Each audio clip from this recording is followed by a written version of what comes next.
What will happen to us 28 years later? Will we change?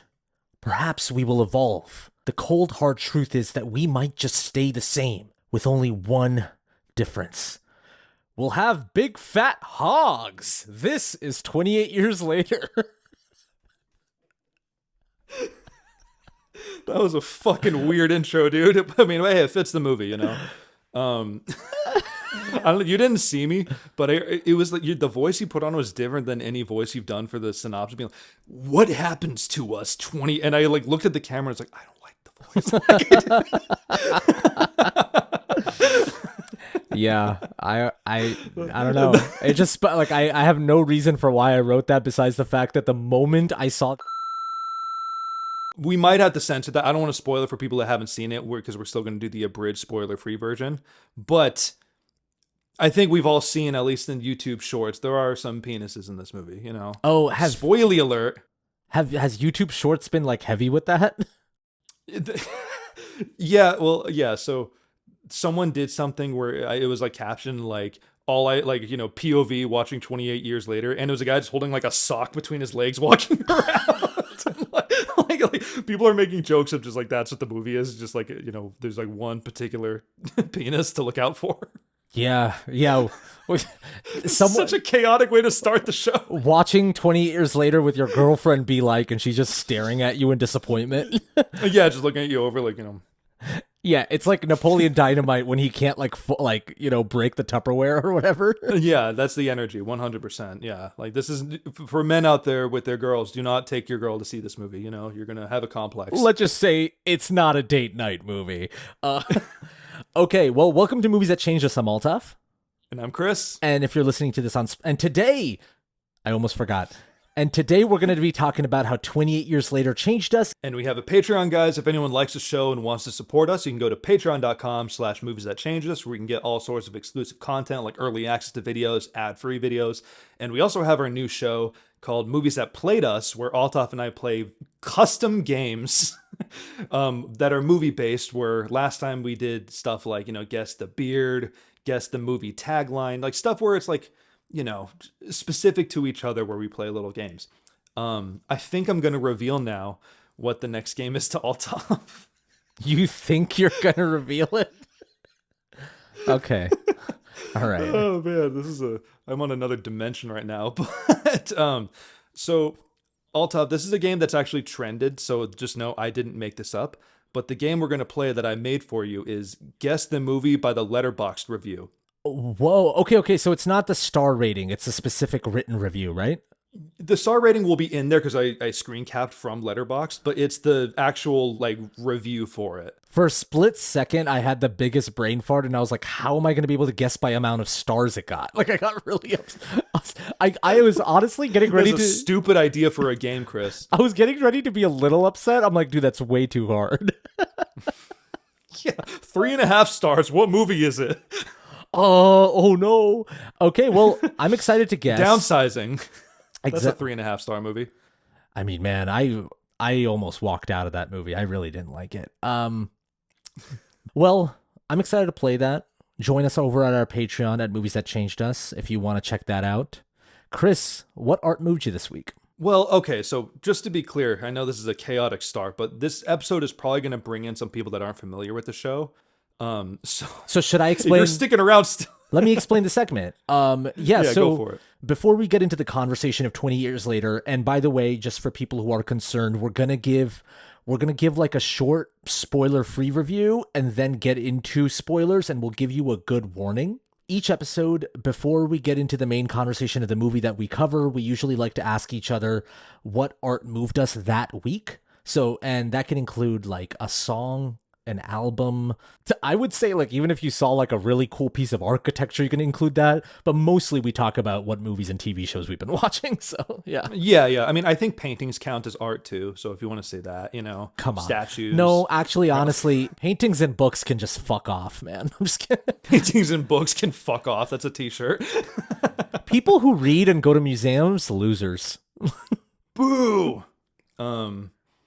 Well, to answer your question though, what art moved me this week? I just consumed this yesterday. You know about this, I told you. I watched Before Sunrise again. I love that movie. We almost reviewed it like back in February for Love Month, but I went through a personal, pretty traumatic breakup during that time. So, needless to say, we ended up canceling it.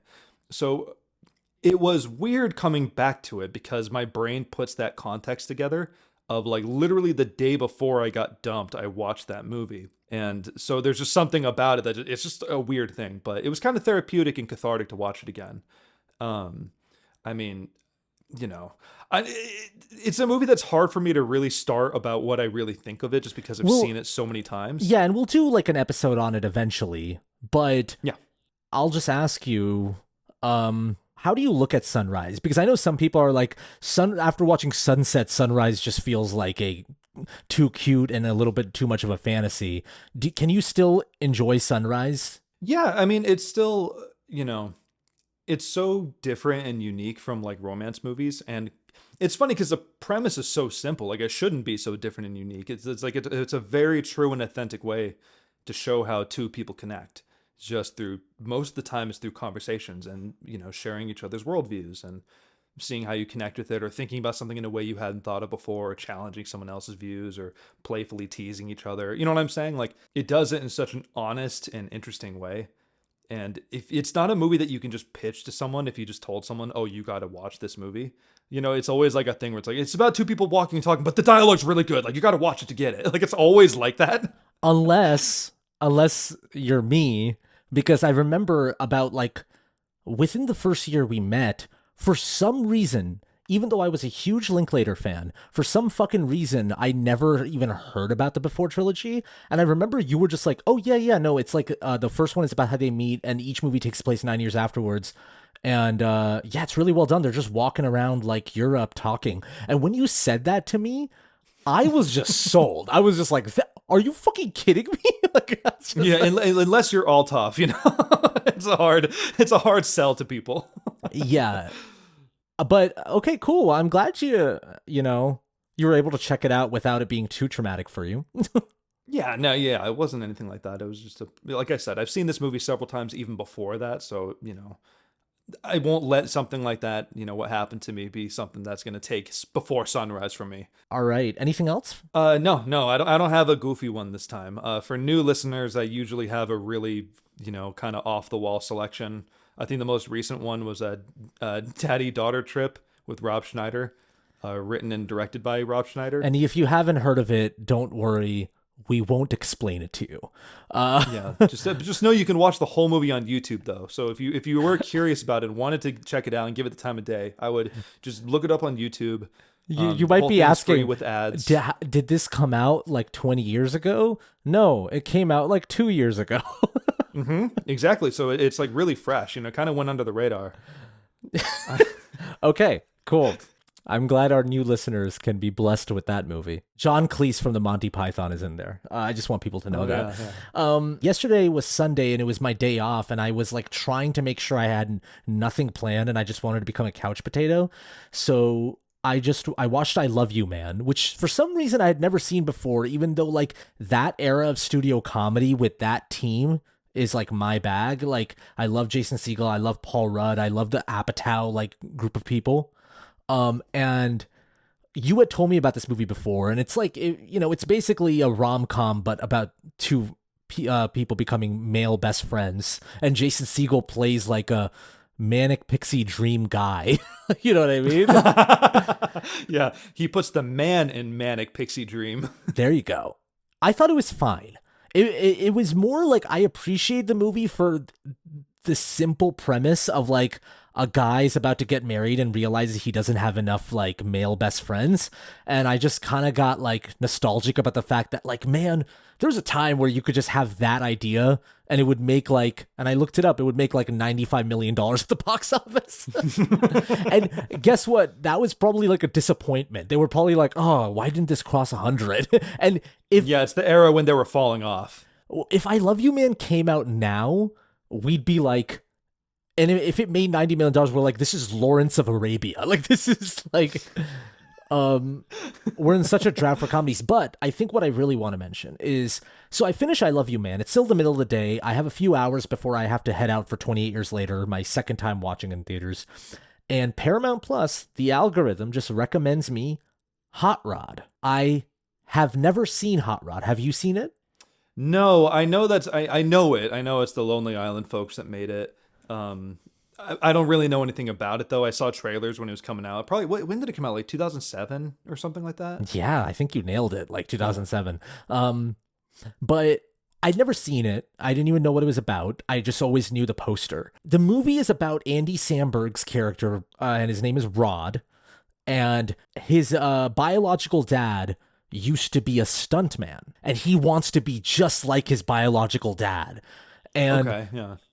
the thing is, he's so like, the whole movie is like a lot of these fucking insane stunts that he tries to do, basically fails in each and every one of them. And it is, dude, it's honestly one of my favorite comedies. Like, I'm underselling it, but I fucking love this movie. Really? Okay, cool. It's so well made. Like, the stunts are actually unbelievable. It is really well shot. And also, it is so fucking funny. It's like, Chris, it's our sense of humor. It's the closest thing there is, in my opinion, to what Napoleon Dynamite did. Whereas, Wow, okay, in terms of cool. style, and in terms of also, like, this world feels really weird. Okay. It also has a lot of our favorite people before they became really big.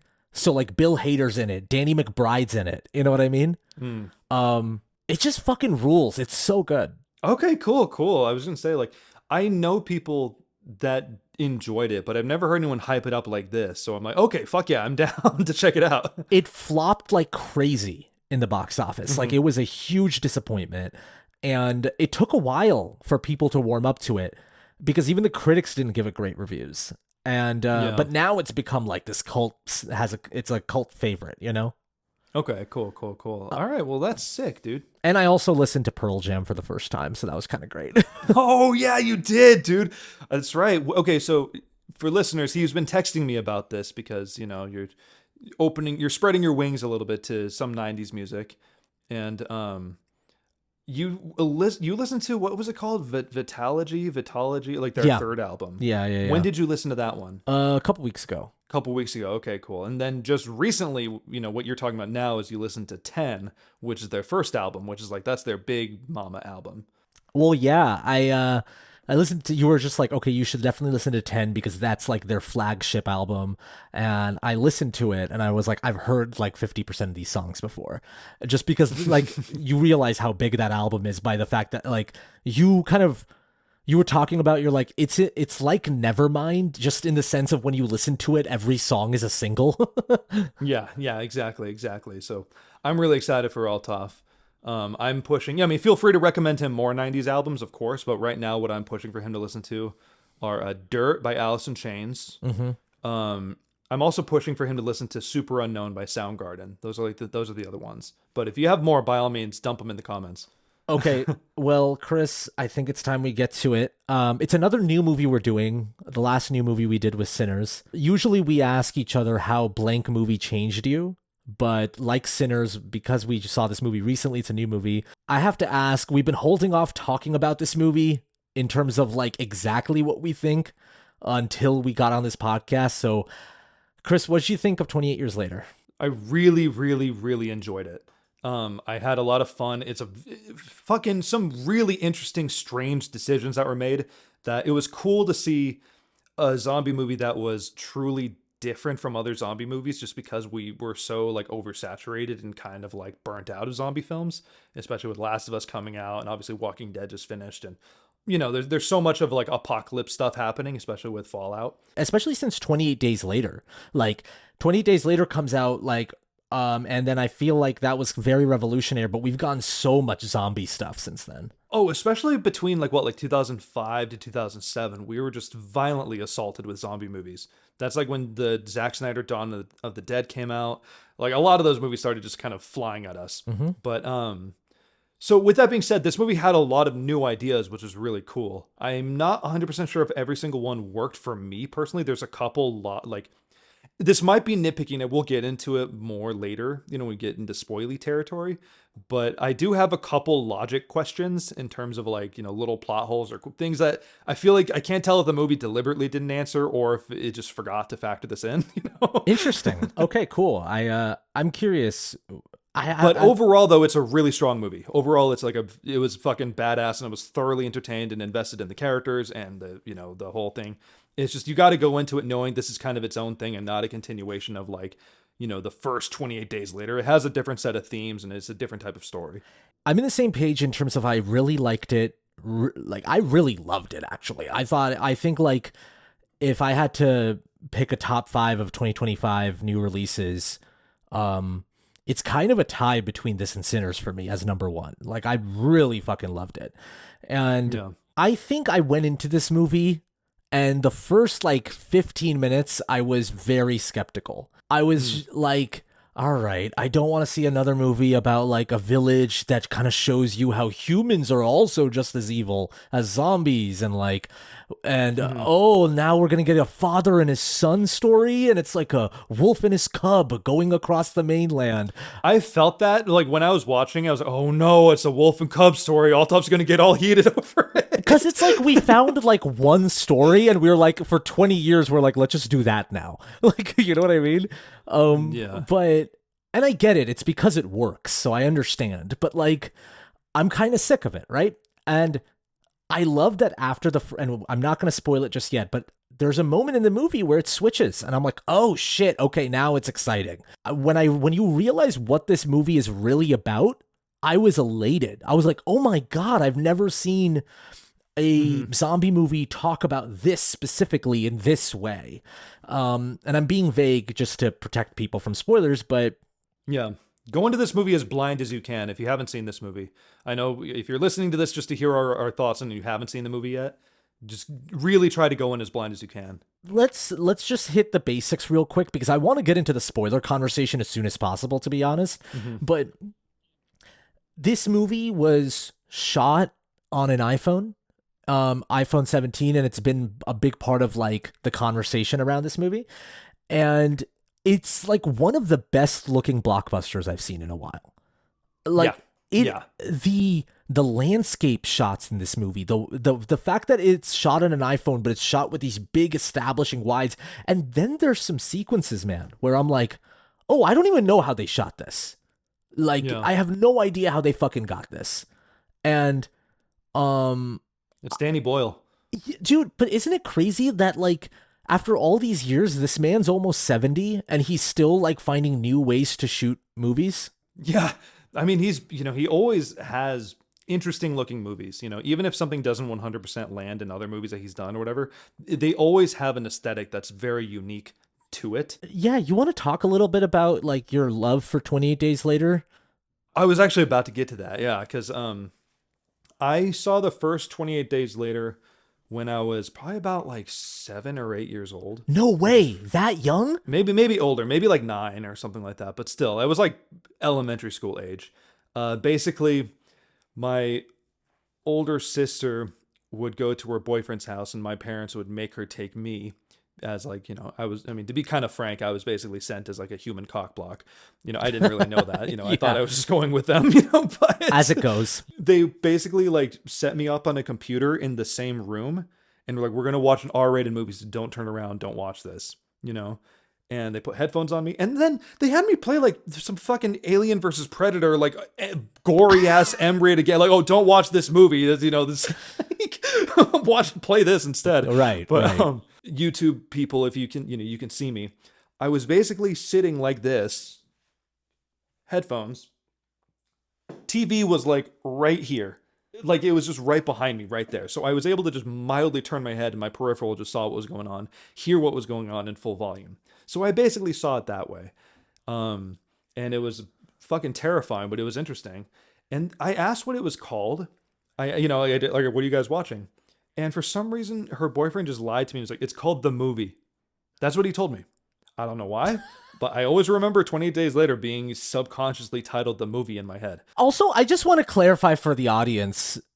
You're saying that like it was terrifying, but interesting. You're underselling it. Like this is like one of your favorite movies. 28 Days Later. Oh, I'm talking about my first impression of it. Okay, Yeah, just making yeah. sure. I was like, don't undersell your love for this movie. Oh, no, yeah. Just to be clear, I'm absolutely extremely fond of this movie. I've seen this movie a gajillion times. I've watched it with friends since high school, and I watch it with pretty much every girlfriend I've ever had. It's just something that is just kind of burned in my brain.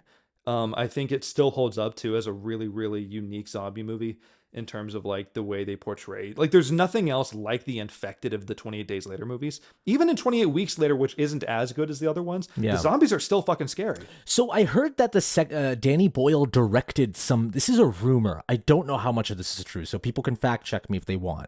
Danny Boyle apparently was like, did some second unit work on 28 Weeks Later, and I think he directed that opening. Oh, interesting. Okay, you know, it's funny because I think I told you this recently that like if someone told me, you know, if someone showed me the opening of 28 Weeks Later and said Danny Boyle directed it, I would have fallen for it, you know? Because pretty much everyone agrees like 28 Weeks Later isn't as good, but the opening is like fucking badass, you know, some of the best zombie stuff out there. And I still, you know, I agree with that. I guess just to, you know, contextualize, I was really looking forward to 28 Years Later, just because I am very fond of 1 and 2 and was always kind of fingers crossed, like on paper, you know, the idea of getting Danny Boyle back and Alex Garland writing it. You know what I'm saying? Like that idea seemed like such a pipe dream to me, but in my head I was like, oh, I wish I would come together and make one more. And when it was announced, I was really excited for it. I mean, especially since Alex Garland's become like a writer-director, you wouldn't think he would just go back to just being a writer. And it's Aaron Sorkin. Like, I know, fucking Aaron Sorkin, just get off the director's chair. Like, you've literally got to stop. Alex Garland's a much better director, by the way. I just got to say, but like, anyways. But I'm just saying I respect that Alex Garland knows to pull back and let Danny Boyle direct it while he wrote it, like getting the OG team set up. Okay, so back to 28 Years Later, I think it's fair to say that we both love it. There's not really much else to say about it. All I'll say about the zombies in this movie is that it still feels like fresh, if that makes sense. Because the whole thing about like 28 Days Later is like when you saw them move fast, you had kind of never seen that before. And since then, fast zombies have kind of been in vogue, especially with like shit like Train to Busan, which is a great movie, right? Last of Us and the Dawn of the Dead remake. Danny Boyle always said that the reason he didn't direct 28 Weeks Later, or it took him so long to come back to it, is he just didn't want to repeat himself, you know? And he doesn't. I don't know, man. How do you feel about the zombies in this movie? I think the relationship, without spoiling anything, because this is really obvious for anyone who knows the basic premise, is that this is 28 years into an apocalypse. So at this point, people are used to infected. You know, so the filmmaking doesn't portray them quite as scary as the first two. In some parts, they're really fucking scary, but they seem more like these are people that are used to killing them. You know what I mean? And it's in the way they film it, though, I will say there's some filmmaking choices that are really interesting during those scenes when they're killing infected. Just because, again, I don't want to give it away or anything like that, but there's just some. I feel like people are going to be so annoyed by us. It's like the every other sentence we're like, no spoilers, of course. I know. I'm trying to just go light just in case, but I guess really what it still very much felt like tried and true Infected. There was some new stuff they did with the Infected that is really interesting to me, and I feel like, you know, was pretty fucking freaky at times. Okay, so I think we can get into spoilers now. So if you haven't seen 28 Years Later, then log off, come back later. Well, we're excited to have you. If you have seen this movie, we're excited to get into it. Before we get into the plot, do you want to talk about the opening and how it made you feel? Because I do think a 28 days, weeks, year movie is nothing without its opening. That's true. The opening is often very important, isn't it? It's like almost like required now to have like, you know, some opening to like take place in the beginning of the virus, you know?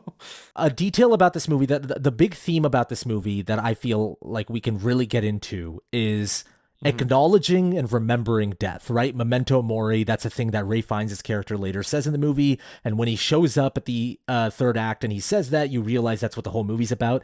And right from the opening, the parents are just throwing the kids in the room, telling them to watch Teletubbies and just distracting them from the reality of what's happening. Like you would with any... When they're about to get mauled to death by zombies. Right? And it's just like, we have no choice. Just watch fucking TV and don't acknowledge what's happening back there.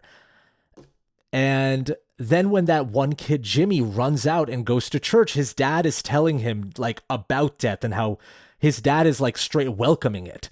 And I feel like right there, you don't realize it until like the third act of this movie, but the movie's immediately setting up what it's trying to say. It's pitting these two viewpoints together. It's juxtaposing them right in the opening, like you said. It was fucking brutal, you know. Like, see, like as soon as like a zombie ran in, you just see just a room full of kids getting eaten. You're like, okay, we're in a 28 Days Later movie. Let's go, you know.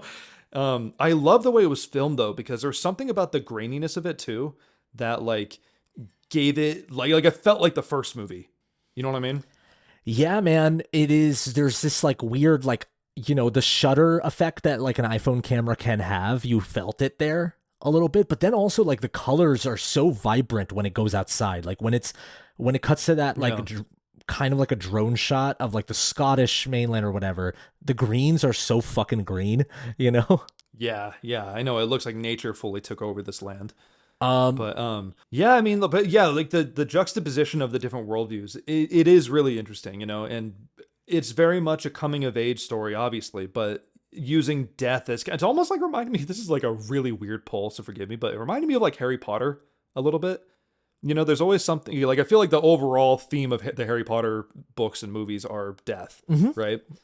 And there's always this kind of thing of like a child learning about it is more interesting than like, you know, just an adult who is exposed to it, because there's always something very scary about it. Even when you have your whole life ahead of you when you're a little kid and you just see, you know, like you have so much to experience and learn, but he's just forced to face these really fucked up things. And just like in a Harry Potter movie, the third act, Voldemort shows up.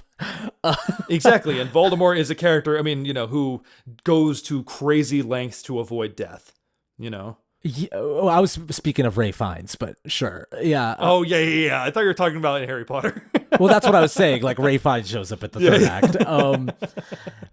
But it cuts to 28 years later, and you see this kid wake up, and Spike is getting ready. Spike the kid, played by Alfie Williams, is being asked to be like, him and his dad are going out. And just, you learn that like, oh, usually kids this young don't go out. He's 12. You have to be like 14 or 15. But his dad's like, he's ready, you know? Right when you walk out, you start hearing that Rudyard Kipling poem, Boots, with hard cutting to like medieval times, to kids marching.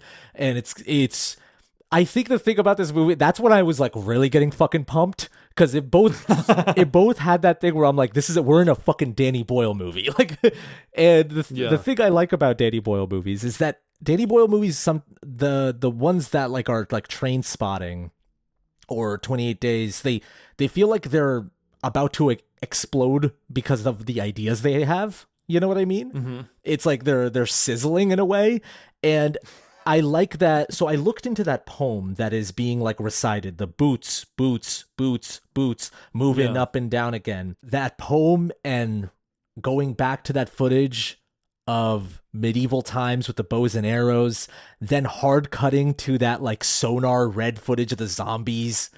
Yeah. With Aaron Taylor Johnson and his kid with bow and arrows. It's immediately being like, we've reverted back to this.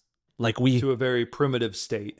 Exactly. While all that's happening, it's also setting up brilliant exposition of the causeway and like when the tides come in. It's doing so much. Like, what were you feeling when the movie was at this point where it feels like very montagey and also setting up the like stakes? I was fully on board. I was like, ooh, Danny Boyle learned some new tricks. You know, he's doing some new stuff. Because like that was one thing that made the first movie really special. It didn't do anything like this, but it had really interesting choices though throughout.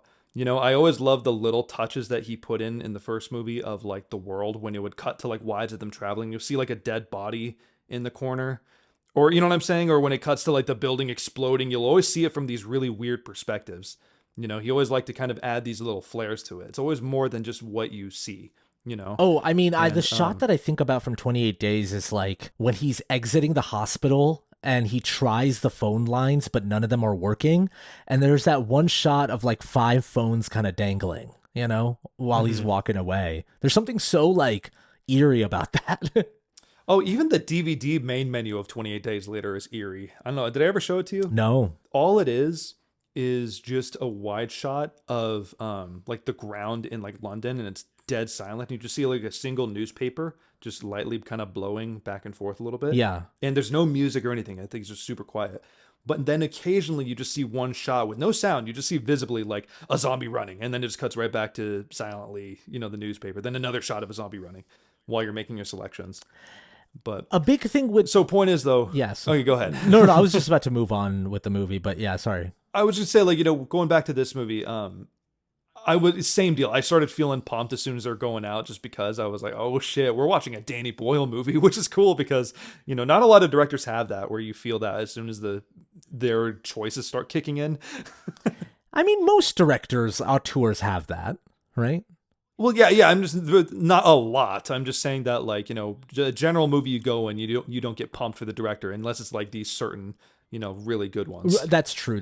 And sometimes it can feel showy, but I most of the time, Danny Boyle, in a weird way, even though his direction can be very out there, it always feels intentional.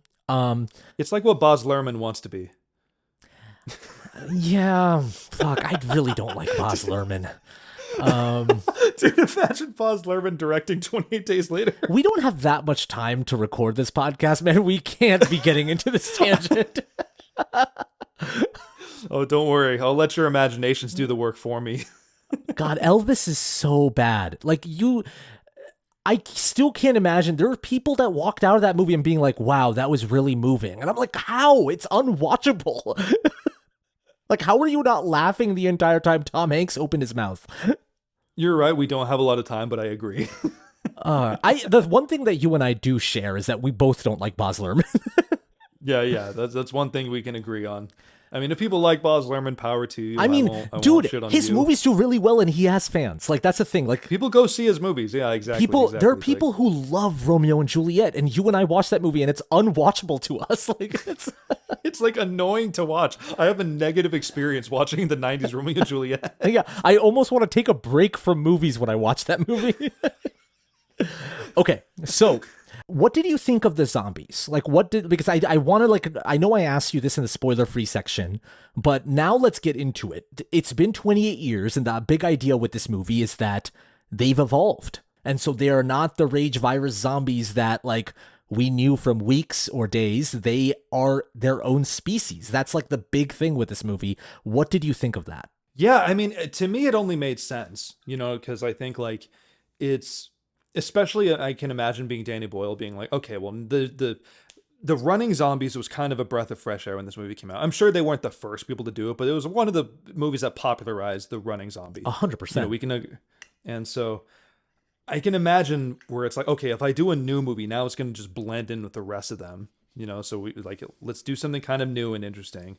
And not even the alphas are the part that interests me, which, I mean, the alphas are cool in their own way. But the part that really interested me was the implications that they, like, still eat and, like, breed and are just these, like, weird primal naked people that run around and just, exist together. Because, like, the alphas were cool, but I feel like that's just something like, okay, that was, like, a nice little flavor. To me, that's what I got out of it.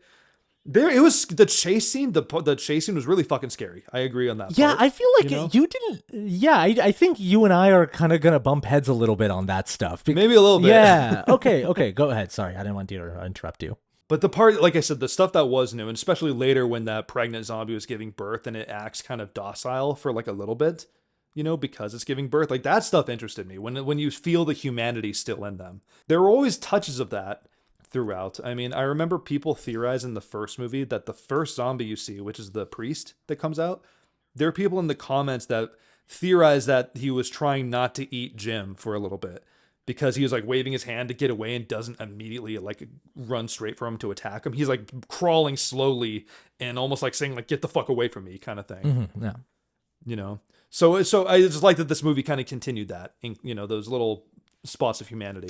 Yeah, Christopher Eccleston is telling Cillian Murphy in the first one of just like, we just want to see how long it'll take for them to starve. And I think when they come across the first infected, it's this like fat slug that is eating worms. Like they have kind of, they're like, oh, they'll just eat anything now.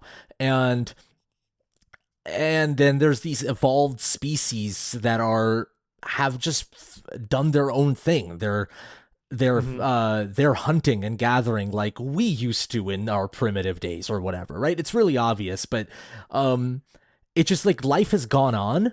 Even though these infected don't have humans to feed on anymore, they've gone on. They've figured it out and they've evolved. Even people outside of the mainland, humanity is surviving. They have iPhones. They have their delivery drivers. He has an OnlyFans girlfriend, you know? Yeah. You know, so I know. I was really surprised about that because, like, the 28 weeks later ended with the implication that the virus spread everywhere, like the whole world gets fucked up. this movie like And then- retcons that. Yeah. It's It doesn't even, yeah, it does its own thing where it's like, okay, let's just imagine they contained it. Like that was a one and done thing in France where it's like, okay, they contained that. But then in Ground Zero in England or UK, where all of it started, they're like, oh yeah, fuck that. You know what I mean? Let's just not even try to get rid of it. yeah, it's funny. Maybe it's just because I don't like 28 Weeks Later that much, but I can imagine Alex Garland and Danny Boyle being like, that's not interesting. Let's just forget that kind of happened. Let's move on. Yeah, I mean, I want to say Alex Garland, like I read somewhere that he did confirm that 28 Weeks is still canon, but I think he said something that like they created a world where they like nuked France or something like that and then contained it. Okay, so yeah, that's the whole thing, right? So like they've figured out life, they've like evolved, life finds a way, whatever. Nice. But Good pull. But that's what it is, right? Yeah. And I really like that. That was immediately that movie. It was really fascinating. And then when the Alpha shows up, I was, because at first I thought you were kind of referring to the whole like pregnant zombie stuff that you thought was just for show. And I was like, oh no, I really like that. But you're just saying specifically the Alpha you just thought was like a spectacle thing. A little bit. Maybe it's because I feel like I've seen that sort of thing before in like Resident Evil. Even like Army of the Dead did that Zack Snyder movie. That's what I thought of. And- Army of the Dead And does that's that, not. yeah. It wasn't bad. Again, that chase scene where they're on the runway thing and that thing is just hauling ass across at them. That was fucking scary. That was a really stressful That scene. is like one of the best sequences this year, man. It was so good. Yeah, the editing, it was so good. And the sound design where you hear those little like thump, thump, thump. It was like fucking That fucking horrifying. one shot, because it's like they're I don't know what lens they use, but that one shot where it feels like the Alpha looks like he's 30 feet tall, you know? Yeah. Yeah. Well, and even when they're hiding in the little house in the loft or in the attic or whatever, how you can just see it standing on the hill just watching them, like just waiting for his shot to go after them. Oh my God. That shit was really creepy. I think for me though, it's like, I guess like, are the alphas, are they just strong as in fast? Like, and maybe yeah, they are a little smarter, but I'm like, part of me wondered if they were like, would they have figured out how to open doors or to do any, I don't know. Part of me wanted to see them do something that was like more intelligent, if that makes any sense. They seem very primitive. It's just that they are Yeah. they're smarter than just regular rage infected beings. They're kind of like what stalkers are in Last of Us or something like that, you know? Sure, yeah. They're a bit smarter than that, but they're still extremely primitive. Like they are going off of just like anger or high emotion. You know what I mean? Yeah, they're full Northmen, you know? Yeah, exactly. And Dude, what if Stellan Skarsgård, not Stellan Skarsgård, which is, that was a funny voice, or not voice, but a vocal flop. Alexander Skarsgård. Yeah, that's it was Alexander Skarsgård being an alpha. I know. I mean, he kind of just was a Northman. You think Alexander Skarsgård is sporting a big hog like the Alpha? I'm not gonna engage with that one. All right, man. I'm asking the important questions here. Okay, I really want to talk about Spike. That's the biggest shock of this movie, that this movie is on the shoulders of this kid. Again, the trailers don't reveal anything. So at first I'm like, okay, this is going to be an Aaron Taylor Johnson movie. It's about a dad and his kid. And then I'm like, oh, the mother's involved too, but I don't know how involved the mother's going to be. She seems like she's just sick, and Jodie Comer's just, yelling. And at first I was like, does Jodie Comer have a weird version of the rage virus where it hasn't fully infected yet? Like I thought that too, yeah. And what stood out to me about Spike the most, man, was like, in a world that is very adamant about just like certain level of human decency doesn't really matter, like general manners are not really like well considered. I mean, the humans aren't barbarians, but they're also not like going off of old rules anymore. The fact that like Spike has those moments where he's like, Dad, swearing, or he's like, he like is super kind to strangers, even like dickheads like Eric, when the mom is calling Eric a dick.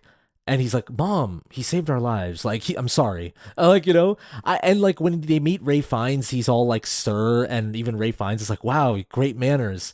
I love the fact that what keeps this kid alive is his basic human decency. Yeah, I mean, like, I think it's an interesting thing to say, you know, because on paper, having manners seems so like kind of, especially in this world, really is what I'm getting at, seems so like irrelevant. Yeah. But that's kind of the point of it, though. There is something incredibly noble about like holding on to certain values of kindness and, you know, just general consideration for other people when you don't really have to, and you don't have to gain anything really from doing it.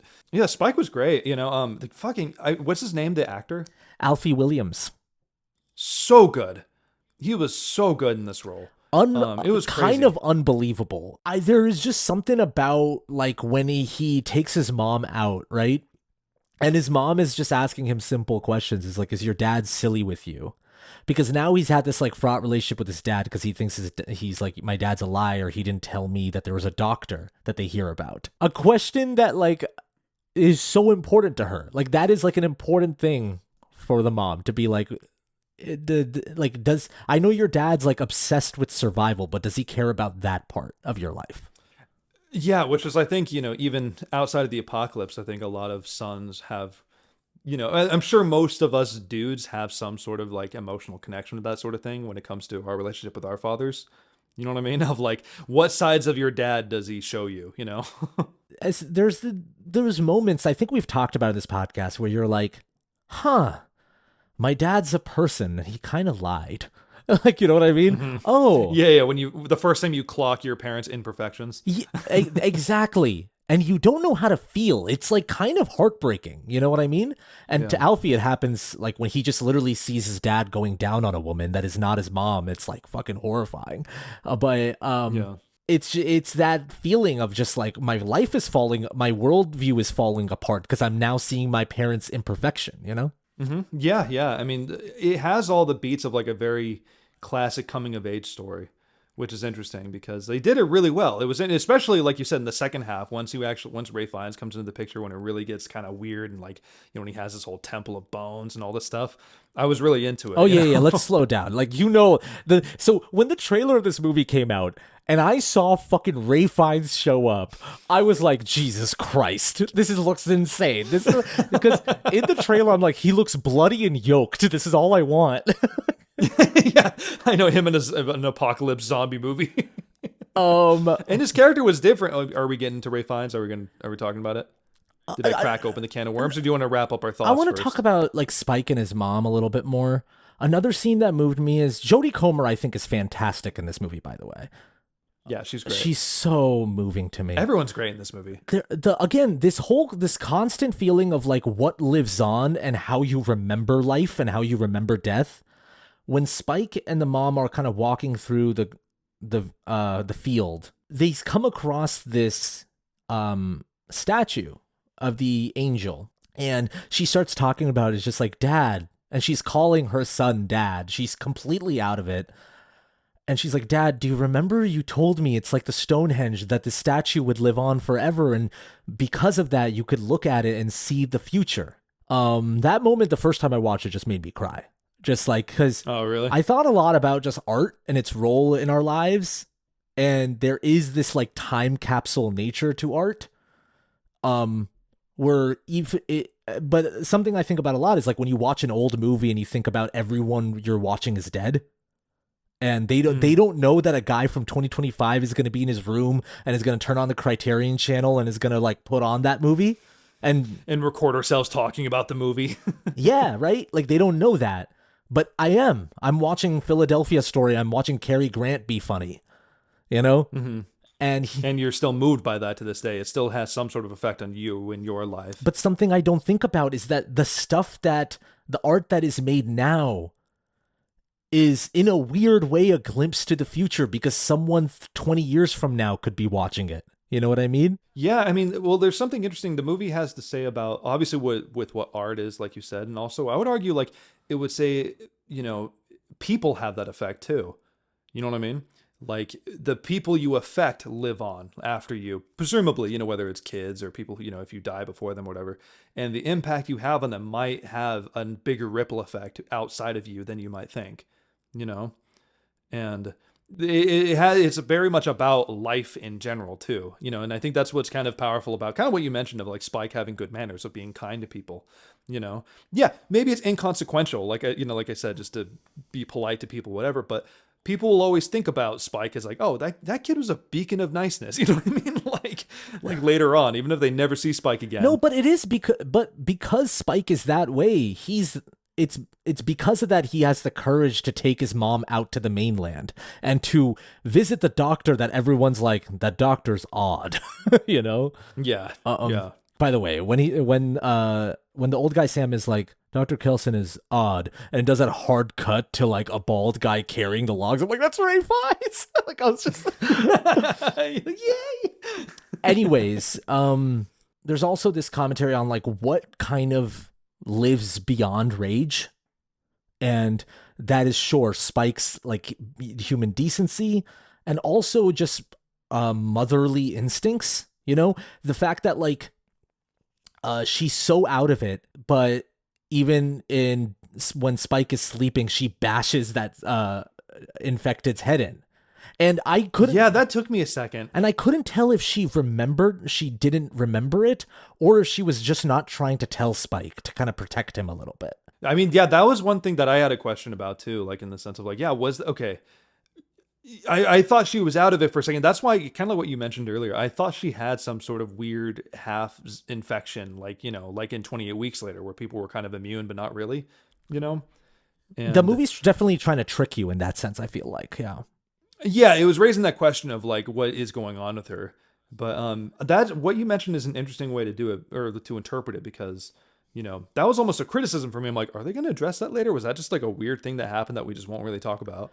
But then now that you mention it, it's like almost like an absent-minded motherly instinct, like you said. Well, is that your interpretation of it? I mean, yeah, I think so, and I think it's it was especially made clear to me, that read of it, when she enters the train and she sees the infected pregnant zombie, and she just puts her hands up, and that zombie in the pain puts her hands up as well. And that's when I was like, I kind of flashed back to that moment where she bashes that zombie's head in, even though she was out of it. It was just like, there's something this movie's trying to say also about like beyond rage is still instinct, and whether that be motherly instinct or just, whatever. And I can understand if there's some people that just kind of their brain switched off when the other zombie's hands went up, I could see there's some people in my theater that actually kind of laughed when that happened. Oh yeah. I mean, I can understand laughing, not even in a bad way. It's like a weird thing because we're so wired and used to those zombies just being these fucking animalistic killers. But it was interesting though, seeing them kind of share a moment, or almost for like once you see it kind of docile and possibly even bonding with someone or accepting help from someone, because it was in so much pain and didn't know what was happening because it was giving birth and didn't quite get it, And Jodie Comer just like recognizes that scream too. Like when she first hears it, before she even enters the train, she like is gravitating towards it. And like, it's almost like she knows what that specific pain is, Then, I mean, yeah, we forgot to even mention, but yeah, there's a whole ass baby subplot that happens where a zombie gives birth to like a perfectly uninfected baby. One of the most unreal scenes that I've seen in like a movie this year. Just like, I remember like packed house in a theater, everyone just being like, oh, like we were just like all like freaking out. And the fact that it's a back-to-back of that birth scene happens, Eric is rightly so, in my opinion, going insane, being like, fucking put the baby down. Like I'm not risking this. My boat left me behind. I am not going to get killed by a fucking infected baby. And then, at first there's an arm that comes, grabs him, and I think it's going to be Ralph Fiennes. Oh, did you think it was gonna be Ralph Fiennes? Oh no.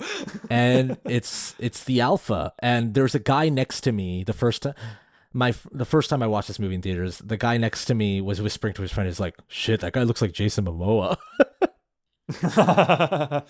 Well, here's one thing I will say: she uses her teeth to bite the umbilical cord, right? No, she I think she has Spike cut it with a knife. I thought, was there something does she bite something, or do they do something? She uses her teeth to like tie, like bite off something to tie it around. I forget exactly what it was, but then she does tell Spike, is like, Spike, cut the umbilical cord. Spike takes out his pocket knife. Okay. Spike takes out of his pocket. That was something I thought for a second she put straight up the umbilical cord. I'm like, yo, that has zombie blood all over it for a second. No. Okay, that makes more sense. Okay. Again, I think I have a fresh review on this movie just because I saw it twice. You do, yeah. Yeah, the alphas. The fact that right after the birth scene we get the alpha coming back and chasing after them. By the way, the fucking Mortal Kombat kills that they do, which is ripping the head. Yeah, I know, with the fucking spine intact. That was wild. This movie's like, I feel like much gorier than the past too. Yeah, I think the only exception I would make is in 28 Weeks when the dad gets, when Dawn or whatever gets infected and he like beats the shit out of her while she's strapped down and puts his thumbs in her eyes. I think that, to me, that's the most disturbing, brutal part in the whole trilogy. Yeah, I know. Well, so otherwise, now like this movie's very gory. Now the alpha's after them, comes out of the train, and suddenly we see a close-up shot of like a dart. Someone blowing a dart, and then it cuts to Ralph Fiennes. Mm-hmm. Now, I was excited for Ralph Fiennes. You know this. He's one of my favorite actors. Yeah. I was kind of just like ready for him to play anything. You know what I mean? In this movie, I'm like, oh, is he going to be a cool badass, or is he going to play an interesting character? Oh, this doctor looks creepy. What is he going to do here? The fact that he brings the theme of this movie home. Like, he makes this movie special in what it is, and he makes you fucking cry? Come on. Are you fucking... Oh, I know. He was so much different than what I thought he was going to be. Like you said, I think you and I, like, we always joked, like, oh, Ralph Fiennes is jacked and covered in blood and whatever, all this stuff. And then he turns out to be, like, this really academic, kind of quirky dude. Well, it's kind of kooky old guy. I think the movie knows what you're expecting, right? The movie knows you're expecting this badass or this weird Mad Max type guy. Right? Yeah. And then the moment, like, he hits him with the morphine dart and turns around and tells him, he's like, that's morphine mixed with this. By the way, don't be afraid of the red dye. That's iodine. Oh, that's Samson. I try to stay away from him. Like, he's immediately goofy. Yeah. I know. Why didn't they kill... Is that Samson? Is that his name?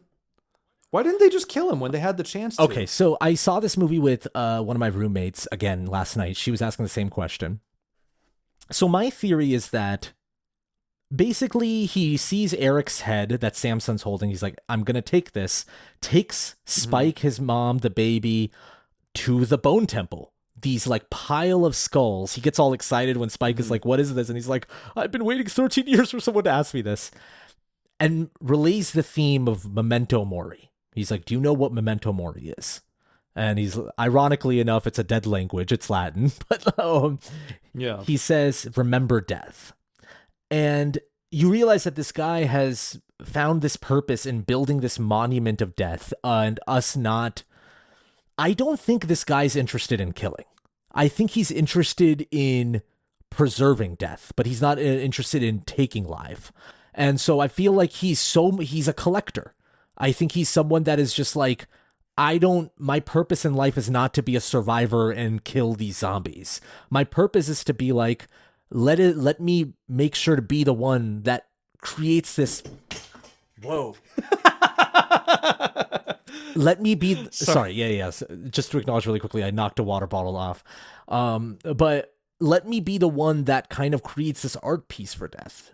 Yeah, I mean, I definitely can get behind him not killing zombies. I mean, it's a little bit of a leap of faith that he lives out in the woods and, you know what I mean, like out in the wide open territory. Well, he's wearing wearing the iodine. Oh, for sure. He keeps himself safe and has to, but I'm just saying, like, I'm surprised that Spike would use a chance to try to kill him. It would have been like it's one thing if he was going to kill him and then, Ralph Fiennes like, oh no, that's not, yeah. You know what I'm saying? Thing about Spike that's great is that Spike is not that guy. And I think he's so single-minded that when he finds the doctor, he's like, this is my mom. Okay, we're safe, right? Okay, let's go. I don't think Spike's interested. Spike is not thinking like a survivor. He's thinking like a little kid who's like worried about his mom. You know what I mean? Maybe so. If it was Eric, Eric would definitely be like, let's shoot this fucker down. Or Jamie, is that his name? No, Eric, the military guy. Oh, yeah. Sorry. I thought you were talking about his dad for a second. No.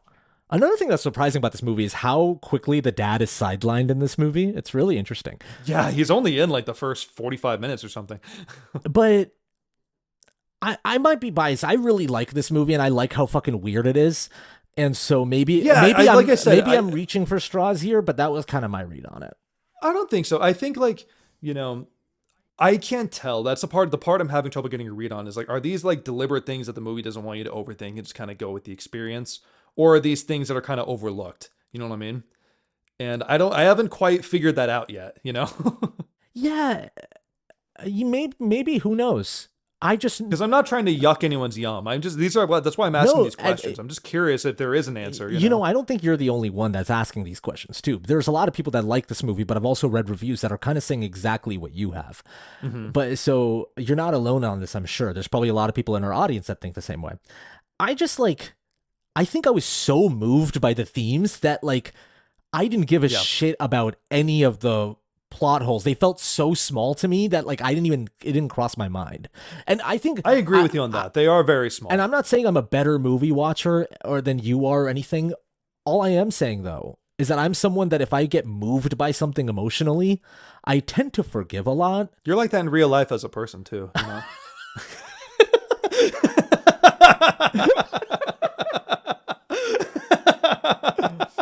Yeah. Yeah, that's fair. I was saying that and I was like, this could go one of two ways. Let's find out. No, that's fair. I do think a lot of this on this movie is intentional, especially with this doctor character. I mean, I've been talking a lot. What do you think about him?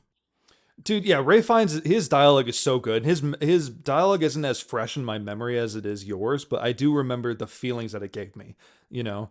And I think like you said, it really did bring everything home in terms of like what this movie had to say about death. And I say this a lot.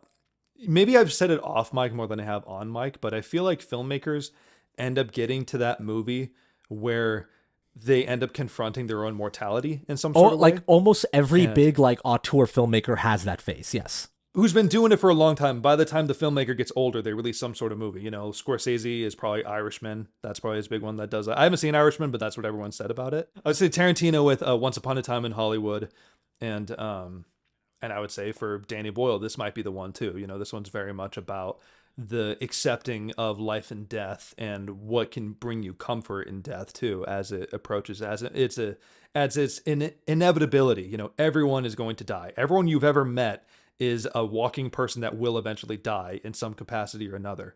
And that's something, you know, that moves me near and dear. That's why I have my fucking skull tattoo on my bicep right here. I wanted to ask you that because I specifically thought about you because, you know, he's saying as they're passing this bone temple, he's saying stuff like, because they are all the same. Like the whole idea of just like when you wash down this body, it's the skulls all look the same. You know, and remember that we must die. This apocalyptic world has become so much about survival. And also the fact that the dad hasn't told the son that they think it's cancer, what the mom is going through. And even the mom kind of knew it was cancer, but she decided not to tell her son because she didn't know how. And I mean, God, that moment makes me cry so much when she was like, I couldn't tell you and I thought someone else would, but no one else did. Fuck that. Yeah, I know. But like, I said this as a joke to I saw it with my older sister when I saw it, and I leaned in and whispered, and I was like, well, you could have told me before he fucking dragged you out in the mainland to a doctor. Yeah, fair. That's fair. But what I wanted to ask you is that you've expressed to me your anxiety over death a lot. Like, you know, we're all scared of death in one way or the other.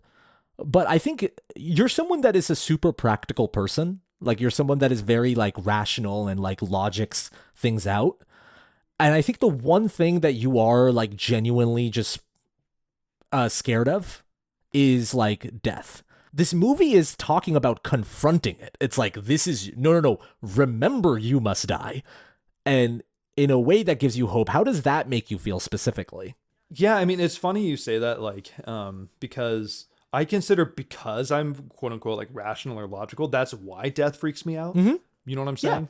Yeah. It's the real possibility that I might die and my consciousness will just vanish someday. You know, I'm not a religious dude. And I think that's just a really eerie feeling of not knowing, and I think the fear of the unknown is a very common thing, to be afraid of. And that's just a big unknown for me. And so, yeah, I mean, it was very, very sad and comforting at the same time, which is the best I can really ever say about like feeling better about the inevitability of death.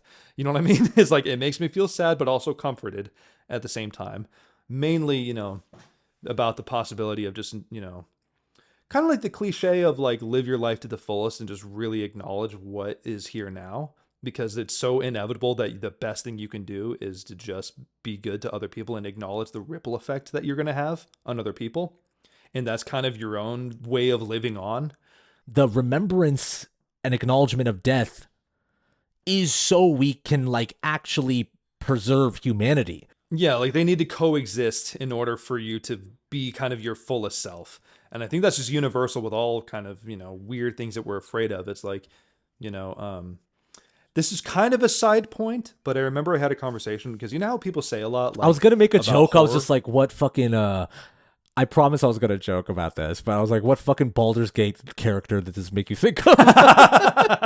No, this is not related to Baldur's Gate or video games in general. But how people will say, like some people who are kind of not big movie dorks or whatever will be like, I don't know what the point of horror is. Like why would someone want to just get scared? You know what I'm saying? How people say that? Yeah, losers. Absolute losers. I agree. If you think that, you're a fucking loser. But the answer that ended up coming to my head though was, fear is very much a real emotion that we go through together, just as much as laughter or stress or whatever it is, sadness. And I think like being able to share that fear together, because we are, like Jaws, we're afraid of nature. We all have some different types of things that we're afraid of, and kind of the way people can express that in their art of things that they're afraid of, other people can connect to and kind of normalize it in a way. Dude, 100%. You nailed it. Like, that's like why you go to the movie theaters with people, and why specifically you go to like, go see a horror movie in the theaters, is to share that with people, to like, whether it be like sharing your anxieties or sharing your laughter, is just like the idea of this doctor creating this bone temple for years and on for people to see and remember, similar to that stone angel, right? Is to come across it and share this moment together of like, I built this as a temple for death, to like for us to remember death, and us experiencing together might make us heal. It's like humans, yeah. I feel like the whole statement is that humans have forgotten that we must die. Like, you know what I mean? Yeah. Well, we spend so much time avoiding it because, like you said, it's about survival in this world. Like the first half of this movie is like very much like fan service, and when I say fan service, I don't mean it in a nasty way. I mean it like it's queuing you up to think this is going to be like a badass, like you said, a wolf and cub, like Logan type zombie movie, which it is in that first half. But then the second half is when it kind of takes a turn and wants to show you, this is really what I want to show you. You know what I'm saying? Yeah, that's why like that whole stone angel scene that I keep referencing, and Ralph Fiennes' entire character moves me. Because it's also like fucking crazy that this isn't a big blockbuster movie. The fact that like when the moment that he realizes that he diagnoses the cancer and he hits him with morphine and kills his mom. The fact that he comes back with the skull and he's like, okay, find a place for it, the most special of all. And you're crying like it's sincere. Like that's a scene that could go so fucking wrong. Like Ralph Fiennes coming back with the skull of his mom and looking at the sun and being like, go put it somewhere. That scene could go so... You put it on top of this pile of other skulls for sure. And yeah, there's a whole sequence of him like, I love that scene of him climbing up, on the little bar sticking out. And even like it makes you look at the poster differently too. When you see that pile of bones on the poster. We've seen that image in all the marketing, right? And but once you really know what it is, it tells you what it redefines what the poster's supposed to mean. My God! And then when he like faces it towards the sun, it's fucking insane. Yeah. Memento Amoris. Yeah, shit. Just it made me think about religion in a new way too. Of just like we have our different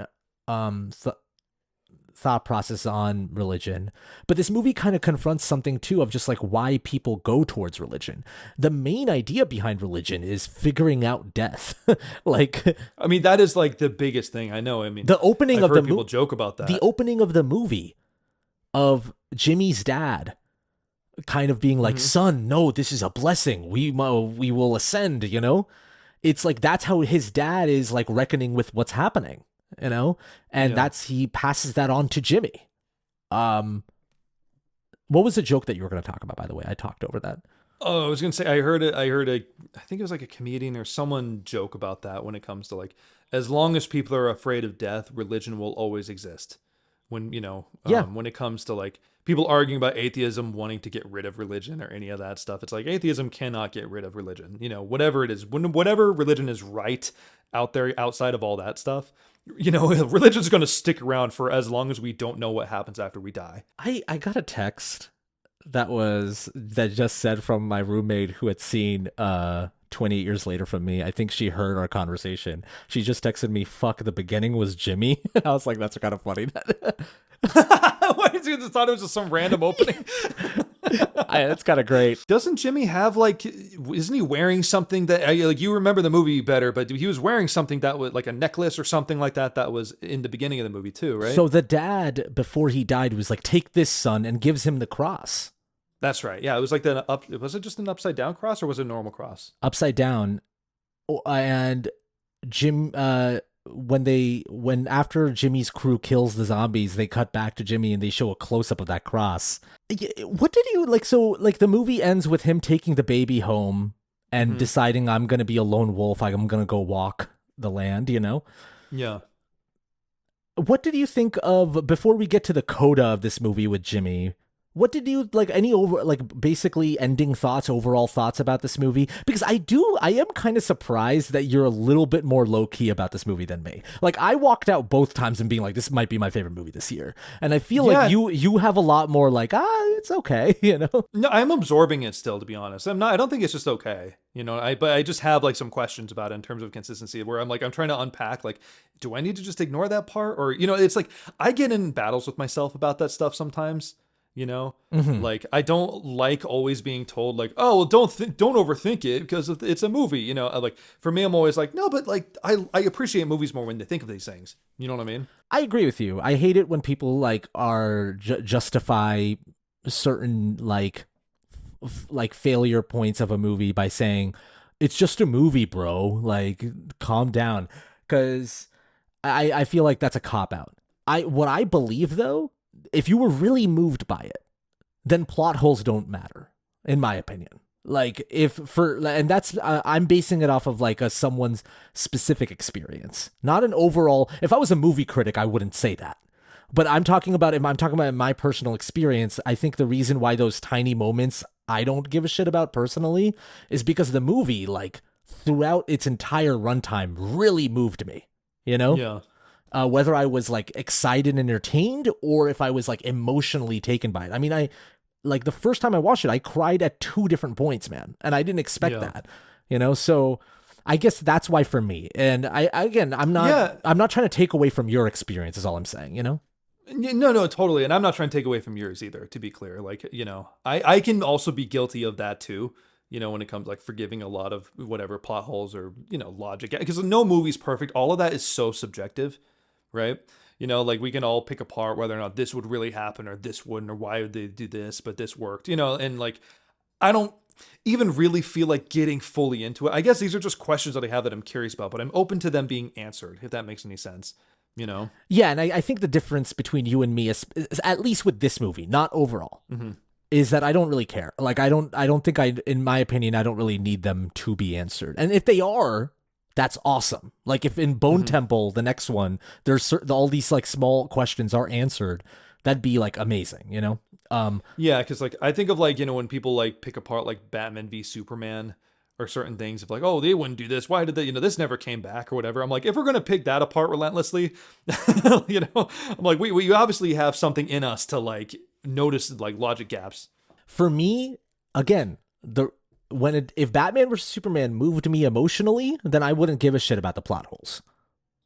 but it fair didn't. Enough, fair enough. But again, that's just with me. That's how I I watch movies the way listen, man. I forgive a lot of M. Night Shyamalan bullshit for that reason. You know? Yeah, fair enough. For me, sometimes it ceases to move me when it feels like it abandons the reality. You know what I'm saying? Okay, yeah, that's fair. I get that. I think, at the end of the day, everyone consumes art differently. That's what's so beautiful. Yeah, about to each their own. Okay, Chris, I need to ask you, what you think about fucking Jimmy, man? Dude, that was the fucking wildest. I mean, there's nothing I can say that probably hasn't been said to death. I've been seeing all these videos on YouTube of explaining 28 years later's bizarre ending. I'm seeing that over and over again. So it's what it fucking is. A group of really clean-cut gangsters, Clockwork Orange-looking asses start doing flips and shit. This is what it was. This is what I read somewhere that someone said, is that they feel like it might have been heightened reality because it's from Spike's perspective. You know what I mean? This might have been a really solid group that came in and killed zombies, but because it's from Spike's perspective, it looks super over the top. That's how it feels. I don't buy that at all. I think it was legitimately that exactly. You think they were really doing flips? 100%. Well, I think they've been setting it up, right? Aaron Taylor Johnson is there's some weird people that roam this place, and throughout the mainland, you're seeing well, first of all, that body hung upside down is signed Jimmy, and Jimmy's being sprinkled out. I genuinely think that they are like that. I don't think it was a Spike's perspective thing. Well, I guess really just the acrobatics and theatrics behind them kind of thing. But maybe, yeah, I don't know. Again, if you think about past the wall, past the rock wall that Spike gets stuck at, there's probably some weird fuckers out there. You know what I mean? As it goes, it goes full Mad Max or Fallout outside, basically. I mean, listen, Dr. Kelson's great, and he has this great insight on death. He's also a weird fucking guy. Yeah. I mean, it kind of reminded me, and you walked by while I was playing Fallout New Vegas and saw this. It reminded me of a gang in Fallout called the Kings. Oh, that are the Elvis impersonators, right? Yeah, they're literally, if you haven't played Fallout or aren't familiar with this, they're a gang of Elvis impersonators because they came across a building, because it's in the apocalypse where they don't know who the fuck Elvis was, but they come across a building called the King School of Impersonation, and none of it ever said Elvis. They all just said the King. And it was all instructions, and they found all this stuff of how to perfectly, impersonate the king for Elvis impersonators in Vegas.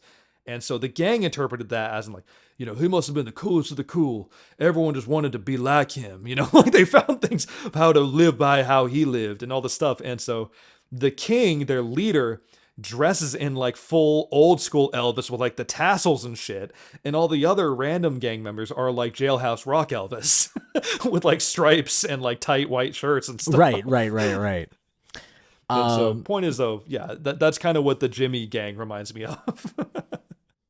Hey man, wasn't Baldur's Gate this episode, but it was Fallout. Yeah, man. Yeah, I know, right? I'm not, by the way, I won't bring up Baldur's Gate anymore. No, I'm not clowning on you. You can bring up whatever the fuck you want. I bring up I bring up a fucking old movie that I watched all the time. So yeah. Hey, you know what actor plays Jimmy? Jimmy's played by older Jimmy is played by Jack O'Connell. Did you recognize him? I saw he was in another apocalypse fiction recently, wasn't he? No.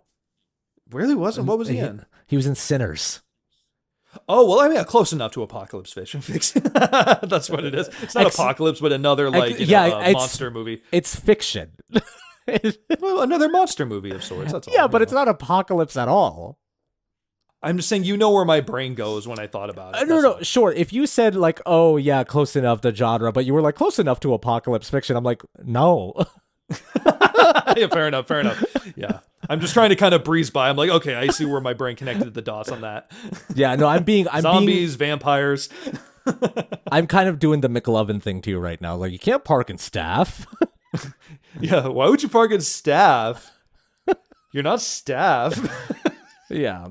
Can't repeat Jonah Hill's line on a podcast, but yeah, Yeah. Okay. Overall, we really like 28 Years Later. Guys, if you're new here and you're listening to this podcast, we hope you enjoyed it. Usually at the end of these episodes, we have write-ins from fans of ours that tell us how whatever movie we're covering, change them and we read them out. Obviously, this is a new movie, so we didn't do that.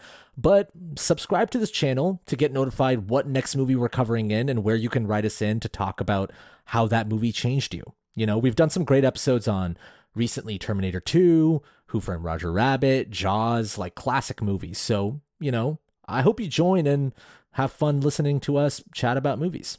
Yeah, 100%. We appreciate your time. If you are new here, or if you're a longtime listener, anyone that listens to this, thank you so much for spending your time.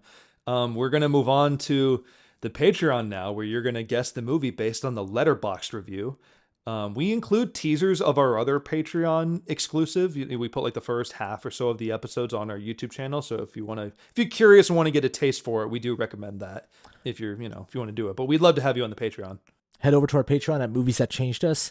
Thank you so much for listening. Thank you so much to our patrons for supporting us again and again. We really appreciate it. Last but not least, stay nice, dudes.